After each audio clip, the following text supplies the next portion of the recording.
Hello everybody, my name is Verda, and last night the highly anticipated Call of Duty Black Ops 6 beta release dropped. And with its release, I went ahead and started benchmarking it last night, and I'm here today to bring you the results of my benchmarking. If you want the full list of specifications for my PC that I benchmarked, go ahead and look in the description. I'll leave it all there for you. But I will quickly say that I had the game installed on a regular SSD, I have the latest Nvidia drivers, and I benchmarked both 1080p and 1440p maximum and minimum settings along with DLSS. So with that, let's jump into the first benchmark. So for the first preset, I played at 1080p using the extreme preset with depth of field disabled. My experience playing with these settings was fairly smooth. I had one major FPS drop, just the one throughout the entire experience. My average FPS was around 60 to 70 FPS on average here at 1080p native extreme settings. As this game has anti-cheat, I don't have direct access to how much VRAM the game is actually utilizing. I can only see how much the game is allocating. And you can see here at 1080p native, the game was almost allocating 7 gigs of VRAM. So clearly this game is quite the VRAM hog. I will say though that the game looks fantastic. There's no issues with the game in terms of the graphics. Pleasantly, the game also seems to be very efficient with the RAM usage. You can see here while I'm playing, I'm only using 13.5 gigs of RAM during my gameplay here, which is actually very low for a modern game, especially with it being Call of Duty. 13 gigs of RAM utilization is pretty small for a Call of Duty title. Also, the CPU utilization, it's not very high. It usually stayed between 20 to 30%. Yes, I have a fairly decent CPU, but it doesn't seem to require that powerful of a CPU to play this game. And in terms of the game's visuals, this is definitely the best looking Call of Duty that they've released, which you would expect considering it's the newest Call of Duty that they're releasing. But I found that a lot of the recent Call of Duties have been really disgusting to look at, you know, like Warzone, for example. Warzone 3, very disgusting game to actually look at in my opinion, but this one seems to have fairly decent graphics. But that's going to do it for 1080p extreme. Averages around 60, 65, even hitting 70 sometimes. 1% lows of 40, which honestly were reduced quite a lot by that 1 FPS drop that I did get. If I didn't have that 1 FPS drop, my 1% lows would be a little bit higher, but that's the 1% lows that I got in my testing. So let's go ahead and jump onto the next preset. For the next benchmark, I continue to benchmark 1080p extreme, though I enabled DLSS at the quality preset, which is the highest setting that you can set the DLSS to. And honestly, I couldn't see a difference in the visuals, and that's to be expected from quality DLSS. You shouldn't really see that much of a difference, if any, in the actual gameplay, and I couldn't see much of a difference, though what we definitely did see is drastically higher FPS. We almost doubled our frames just turning the DLSS to quality compared to playing at native. So I would definitely say turning DLSS on is an absolute must if you're somebody that's looking for a more competitive experience. Not to mention my 1% lows seem to be drastically better here as well. You can see my 1% lows were around 70, which is quite a bit higher than the 40 range that we had at native 1080p. So pleasant experience all around. I didn't get any kind of massive drops, FPS drops or anything playing at these settings, so quite a nice experience. And yeah, 100 FPS on average. So let's get to the next benchmark.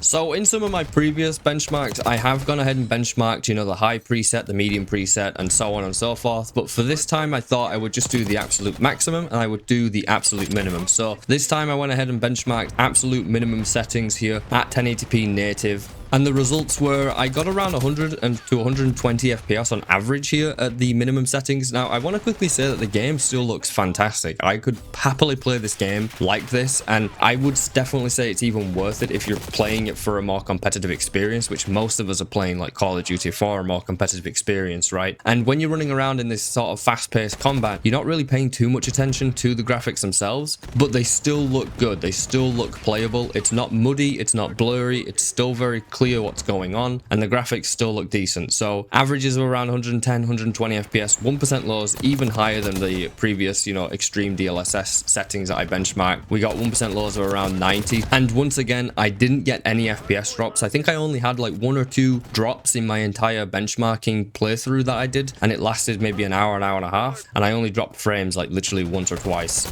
like major drops essentially that I could notice. And I want to also quickly note that my GPU usage pretty much stayed maxed out the entire time throughout my testing. I never really saw my GPU utilization drop, so clearly very good optimizations here in this game, which is nice to see because it can't be said for every Call of Duty game that we've had in recent years, right, with optimizations. I know for a fact Warzone is kind of a mess in all honesty, but yeah, that's going to do it for the 1080p minimum settings benchmark.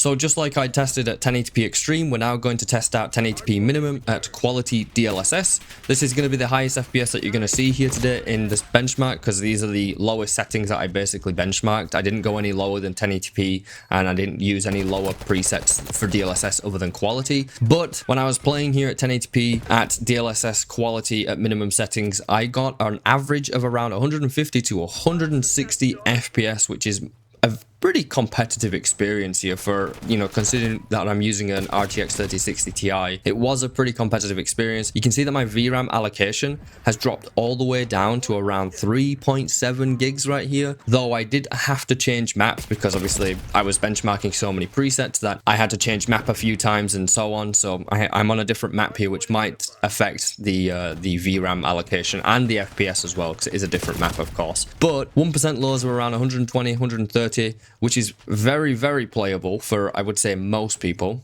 So for me, I play at 144 Hz, so when my 1% lows at around that 100 FPS range, it's very hard to notice it during gameplay, unless it's very frequent and it's very obvious. And at this point, I'd been benchmarking for probably about 40 minutes, and you can see there my RAM usage is still at around 13 gigs, so it's clearly very optimized here for the RAM, and the CPU optimizations are pretty incredible here too, in my experience. I've had no issues with performance in this game, no random issues that, you know, some of the previous Call of Duties we've had some issues with performance and optimizations. And you can see there my GPU, it's staying fully utilized here at this 160 170 FPS range, and even sometimes it creeped up to 180 190 FPS nearly in certain situations, and it was still completely utilizing the GPU, which is nice to see. So I will say that I did notice some quality drop, which obviously I'm playing at 1080p lowest settings or minimum settings with the DLSS at quality.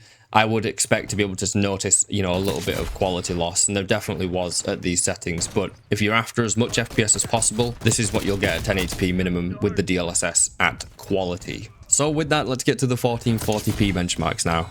So for the first benchmark at 1440p, I played using the extreme preset with the depth of field disabled at native resolution, the exact same as the 1080p extreme benchmark essentially. And as you can clearly see here from the gameplay itself, it's not really playable. Well, I'm not going to say it's not really playable, it's not playable. I was getting around 40 FPS on average, 1% lows of 30. It's Call of Duty, you're not going to play like this, right? And I'm not surprised that our FPS wasn't that great. I'm not going to sugarcoat it, it's not playable, so we're not going to spend any more time here at these settings. We're going to go straight onto the next preset. And for the next benchmark, just like 1080p, I'm now benchmarking 1440p using the extreme preset, depth of field disabled again, of course, with DLSS now set to quality. And you can see just enabling the DLSS gives us a huge FPS boost. I don't know why, but for some games, turning on DLSS at quality, you get like 10% FPS increase. And then in other games such as this one, you get almost a 50% FPS increase. And it kind of makes it so it's mandatory to use it. And even if you're getting good frames, you can't help but want to use DLSS at quality, considering you could literally almost double your FPS. And so with that, you can see using these settings, my average FPS is around 70 here, though I will say when I get into some fights in certain situations, it does drop down closer to that 60 FPS range. So even though the averages are saying 70 FPS, when the FPS actually matters during combat, it did drop down into that, you know, 60 range, even dropping down into the mid 50s sometimes. If you are somebody who plays at 60 Hz, you're probably gonna have no issues at all playing like this at 1440p. And obviously the massive value of playing at 1440p is you get a much better image quality than 1080p. With that, let's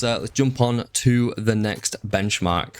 So once again, just like the 1080p benchmark, I am now going to be testing 1440p using the minimum settings at native resolution. And even though we are playing at a larger resolution now, the game still looks really good. And during my testing here, I had averages of around 80, 85 FPS, and my 1% lows were around 60. Honestly, I had a pretty good time playing like this, but I would still want to have DLSS enabled most likely. So with that, let's get to the next benchmark. And for the final benchmark here today, I'm going to be playing at 1440p minimum settings with the quality DLSS once again. And using these settings here, I got an average FPS of around 120. My 1% lows were around 90. And honestly, for somebody who plays at around 144 Hz, this felt completely fine. I honestly had no issues playing like this because my FPS was at around that 100 to 120 FPS range. The game still looked good using DLSS at quality. Definitely looked better than 1080p minimum using DLSS at quality because of the larger resolution, of course, but I would happily play like this. I had no FPS drops, no issues with the game